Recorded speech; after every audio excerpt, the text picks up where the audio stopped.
అందరికీ నమస్కారం అండి. వీడియో చివరి వరకు వినండి. నచ్చితే లైక్ చేయండి. తాత మనవడిని దూరం చేసిన ఒక కోడలు తర్వాత ఏం జరిగినదన్నదే ఈ కథ. పద్మిని రమణులకు పెళ్ళై 5 సంవత్సరాలయ్యింది. ఈ 5 సంవత్సరాలు క్షణంలా గడిచిపోయాయి.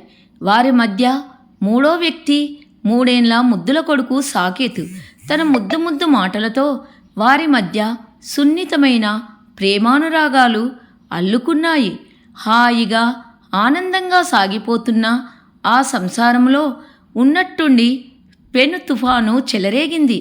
తాత రఘురామయ్య అంటే సాకేతుకి వల్లమాలిన ప్రేమ. ఎన్ని బంధాలున్నా తాతతో ఉండే అనుబంధము ప్రత్యేకమైనది. తాతయ్యలు మన సంస్కృతి సాంప్రదాయాలను వాటి విలువలను తెలియజెప్పి జీవిత అనుభవంతో మనిషిగా ఎలా మసులుకోవాలో చెబుతారు. తాత మనవడి మధ్య అనురాగ బంధాన్ని చూసిన పద్మిని తట్టుకోలేకపోయింది. ఎక్కడ కొడుకు తనకు దూరం అవుతాడోనని మదనపడసాగింది. ఆమె ముఖంలో ఉన్న ప్రశాంతత స్థానములో కోపము చోటు చేసుకుంది. రాను రాను తాతే సర్వస్వము అనే విధంగా సాకేత్ ప్రవర్తించడం ఆమె జీర్ణించుకోలేకపోయింది. ఈ ముసలాయన మనల్ని ప్రశాంతంగా ఉండనివ్వడు, మన కొడుకును దూరము చేయాలని చేస్తున్నాడు అని చెబుతూ వేరుకాపురం పెడదామని రమణపైన ఒత్తిడి పెంచింది. రమణకు భార్య మాటే వేదము. ఫలితంగా రఘురామయ్యను ఒంటరివాణ్ణి చేసి వేరుకాపురం పెట్టారు. ఎంతో అన్యోన్యంగా ఉన్న తాత మనవడిని వేరు చేశారు. తాత మనవడు బంధము శాశ్వతమే కానీ వాడితో కలిసుండే అవకాశము శాశ్వతం కాదని రఘురామయ్య తెలుసుకున్నాడు. పక్క మీద వాలినా నిద్ర రావడం లేదు. భవిష్యత్తు గురించి ఆలోచనలెన్నో కందిరీగల్లా అతన్ని చుట్టుముట్టాయి. పెద్దలకు ఇచ్చే మర్యాద ఇదా ఆక్రోశించింది అతని మనసు. గుండె చెరువై కళ్ళలో నీళ్లు తెరలు కట్టాయి. తల్లిదండ్రుల నిర్లక్ష్యం చేస్తున్న కొడుకుల కథలు ఈ రోజుల్లో సర్వసామాన్యంగా వినిపిస్తున్నాయి. పెళ్లి కాకముందు పులిగా ఉండే కొడుకు భార్య రాగానే పిల్లిలా మారిపోయాడు. భార్య ముందు నోరెత్తటం మానేసి బుద్ధిగా ఆమె చెప్పేది వినటం నేర్చుకున్నాడు. తన గురించి తాను పట్టించుకోకుండా తన కొడుకు సంతోషం కోసం కష్టపడి సంపాదించాడు రఘురామయ్య.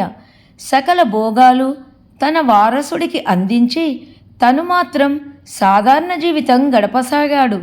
తన ధ్యేయం ఒక్కటే, తనలాగా తన కొడుకు గుమాస్తా కాకూడదు. అందుకనే ఉద్యోగం చేరిన మొదలు రిటైర్ అయ్యేంత వరకు నడిచే ఆఫీస్కు వెళ్ళి వచ్చేవాడు.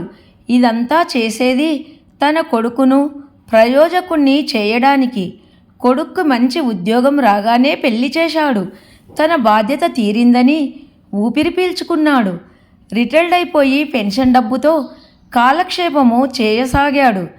చిన్నప్పుడు కన్న కొడుకుతో ఆడుకొని వాడు అడుగులు వేస్తే ఆనందించే తను ఈ వయసులో తన కొడుకు చేయూతకు దూరమయ్యాడు. తన ప్రాణమైన మనవడు దూరం కావడంతో మరింత ఇబ్బంది పడసాగాడు. వెళ్ళిపోతున్న మనవణ్ణి చూస్తుంటే రఘురామయ్య కళ్ళ నుంచి అశ్రుబిందువులు జలజల రాలాయి. ఖర్చుకుతో వాటిని అడ్డుకుంటూ వికలమైన మనసుతో అలాగే నిలబడిపోయాడు. ప్రతి నిమిషము వాడి గురించే ఆలోచిస్తూ వాడి గురించే ఆతురా పడుతూ మానసికంగా కృంగసాగాడు. 2 నెలలు భారంగా గడిచిపోయాయి. మనవణ్ణి చూడకుండా ఉండలేక ఓ రోజు కొడుకు ఇంటికి రఘురామయ్య వెళ్ళాడు. రఘురామయ్య ఇంటిలోకి రాగానే ఆయన కాళ్ళ మీద పడి ఏడ్చేసింది పద్మిని.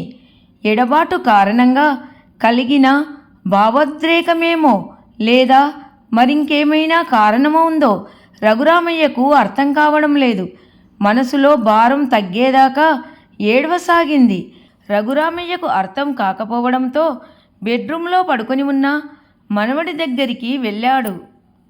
సాకేత్ అస్థిపంజరంలా మూసిన కళ్ళు మూసినట్లే బెడ్డు మీద పడి ఉన్నాడు. ఆ స్థితిలో మన్వణ్ణి చూసిన రఘురామయ్యకు దుఃఖము ముంచుకొచ్చింది. సాకేత్, నానా సాకేత్ అంటూ పిలుస్తుంటే అతని కళ్ళలో నీళ్లు సుడులు తిరిగాయి. తాత పిలుపు విన్న సాకేత్ మెల్లగా కళ్ళు తెరిచాడు. ఎదురుగా తనకిష్టమైన తాతను చూడగానే పెదవులపైన చిరునవ్వు మెరిసింది. ఎక్కడలేని శక్తిని తెచ్చుకొని తాతను అల్లుకపోయాడు. దుఃఖము ఎగతన్నుకొచ్చి చాలాసేపు ఏడుస్తూ తాతను వదలలేదు. ఆ గదిలో కొద్దిసేపు నిశ్శబ్దం అలుముకుంది. గదిలో మనుషులు ఉన్నా మనసు విప్పి మాట్లాడుకోవటానికి ఏవో తెరలు అడ్డుపడుతున్నాయి. నాన్న, సాకేత్ ఇలా కావడానికి మా తొందరపాటే కారణం. మిమ్మల్ని ఒంటరిగా వదిలివచ్చి పెద్ద తప్పు చేశాం. దాని ఫలితం ఇప్పుడు అనుభవిస్తున్నాము. మనోవ్యాధికి మందు లేదని సాకేత్ విషయంలో రుజువయ్యింది. మమ్మల్ని క్షమించండి నాన్న. ఈరోజే మన ఇంటికి వెళ్దాం. తన మనసులోని ఆవేదనను తెలియజేశాడు రమణ. కొడుకు కోడలులో వచ్చిన మార్పుకు సంతోషించాడు రఘురామయ్య.